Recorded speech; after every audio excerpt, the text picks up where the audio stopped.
위를 보세요. 하늘, 태양, 달, 우리 위에서 움직이는 우주가 있습니다. 이제 아래를 보세요.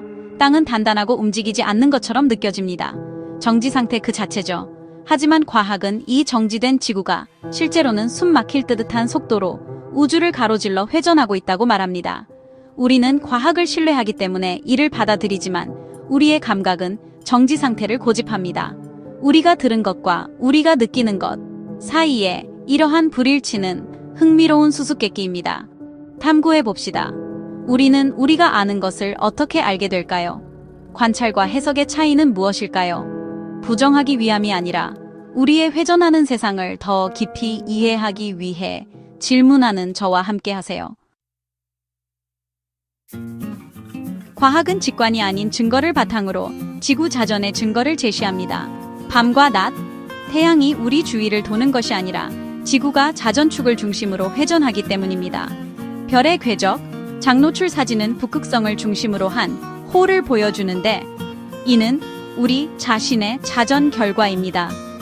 GPS, 계산이 지구의 자전을 고려해야만 작동합니다. 그렇지 않으면 내비게이션이 작동하지 않을 것입니다. 태양의 경로에서부터 위성 정밀도에 이르기까지 각 단서는 회전하는 행성을 가리킵니다. 우리는 느끼지 못하지만 그 증거는 우리의 일상생활 속에 녹아 있습니다. 질문은 남습니다. 이것이 증명일까요? 아니면 해석일까요? 푸코의 진자는 지구 자전의 고전적인 시연입니다. 진자를 흔들면 몇 시간 동안 진동면이 회전하는 것처럼 보입니다. 조용하고 매혹적인 춤이죠. 과학은 말합니다. 진자의 스윙은 공간에 고정되어 있고 그 아래 지구가 움직이는 것입니다. 하지만 우리가 보는 것은 진자가 방향을 바꾸는 것이지 땅이 회전하는 것이 아닙니다. 이 둘 사이의 연결은 직접적인 관찰이 아닌 해석입니다.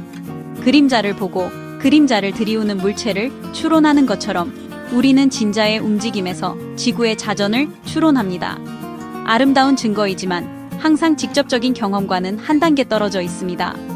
과학은 우리가 보는 것과 우리가 결론 내리는 것 사이에 이 공간에서 번성합니다. 코리올리 효과는 우리의 날씨를 형성합니다. 북반구에서는 폭풍이 반시계 방향으로, 남반구에서는 시계 방향으로 회전합니다. 과학은 설명합니다. 회전하는 지구에서는 움직이는 공기와 물이 편향되어 이러한 패턴을 만듭니다. 우리는 회전하는 폭풍과 휘어지는 해류를 관찰하고 지구의 자전을 사용하여 이를 설명합니다. 코리올리 효과는 강력하고 예측 가능한 모델이지만 여전히 우리가 보는 것에 대한 해석입니다. 우리는 그 힘을 직접 느끼지 못합니다. 우리는 그 결과를 목격하고 이론을 신뢰합니다. 회전하는 폭풍은 관찰입니다. 회전하는 지구는 우리가 그것을 이해하기 위해 이야기하는 이야기입니다. 다시 한번, 과학은 결과와 원인 사이의 점들을 연결합니다. 적도에서는 시속 1600km 이상으로 회전합니다. 소리보다 빠르죠. 하지만 우리의 감각은 완전한 정지 상태를 보고합니다. 옆으로 당겨지는 느낌도, 윙윙거리는 소리도, 어지럼증도 없습니다. 과학은 말합니다. 일정한 움직임은 느껴지지 않습니다. 가속만 느껴집니다. 부드러운 비행기 탑승처럼 우리는 지구와 함께 움직입니다. 하지만 지구의 자전은 방향의 지속적인 변화, 즉 미묘한 가속을 포함합니다. 우리의 감각은 섬세하게 조정되어 있지만 이 가속은 인지할 수 없습니다. 왜 그럴까요? 과학적인 대답은 논리적이지만 직관적인 미스터리는 남아 있습니다. 우리의 감각의 침묵은 심오한 수수께끼입니다.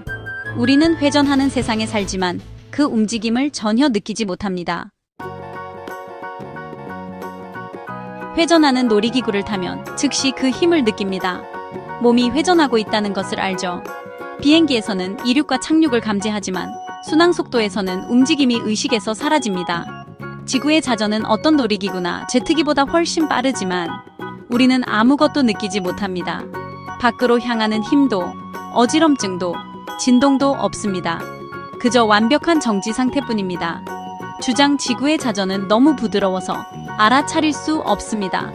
하지만 규모와 속도를 생각하면 이를 받아들이기 어렵습니다. 느리게 움직이는 자동차의 회전이 지구의 엄청난 자전보다 더 강하게 느껴지는 이유는 무엇일까요? 과학적 설명은 우리의 실제 경험과 충돌합니다. 역설은 깊어집니다. 감각 없는 움직임.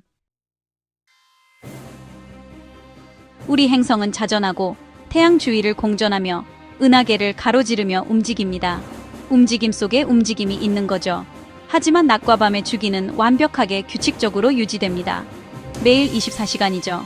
과학은 말합니다. 엄청난 우주 속도는 우리의 일상적인 리듬에 거의 영향을 미치지 않습니다. 지구의 자전이 지배적입니다. 하지만 그러한 혼돈 속에서 일출과 일몰의 시계처럼 정확한 움직임은 놀랍습니다. 이 모든 움직임이 감지할 수 있는 어떤 변화를 만들어내야 하지 않을까요? 과학은 답을 제공하지만 흔들림 없는 주기는 거의 기적처럼 느껴집니다. 태양의 경로는 수수께끼입니다. 우주적 움직임 속의 질서. 지구 자전의 모든 증거에 대해 우리는 효과를 관찰한 다음 그 원인을 해석합니다. 우리는 진자가 흔들리고 폭풍이 회전하고 별이 호를 그리는 것을 보고 지구가 자전하고 있다고 말합니다. 과학은 작동하는 모델 굳고 구축하여 일식을 예측하고 위성을 안내합니다. 하지만 예측력이 감각적 진실과 같을까요? 우리는 감각보다 과학을 신뢰하도록 배웠습니다. 논리와 증거에 대한 믿음의 도약이죠. 회전하는 지구에 대한 우리의 믿음은 직접적인 경험에 대한 이론의 승리입니다. 우리는 세상을 우리가 느끼는 대로가 아니라 과학이 설명하는 대로 봅니다. 지구가 자전할까요? 과학은 압도적인 간접 증거를 바탕으로 그렇다고 말합니다. 하지만 우리의 감각은 아니라고 말합니다. 진정한 여정은 믿음, 경험, 설명 사이에 이 간극을 탐구하는 것입니다. 감각보다 과학을 신뢰하는 것은 정신의 힘에 대한 증거입니다. 다음번 일몰을 볼 때 두 가지 현실을 모두 존중하세요. 움직이지 않는 땅과 회전하는 지구를요. 경험과 해석을 함께 붙잡으세요. 하나는 느껴지는 것이고 하나는 이성적인 것입니다. 질문은 이해를 깊게 합니다. 과학을 약화시키는 것이 아니라 풍요롭게 합니다. 우주에서 우리의 위치는 감각, 믿음, 그리고 지속적인 발견 이야기에 상호작용으로 정의됩니다.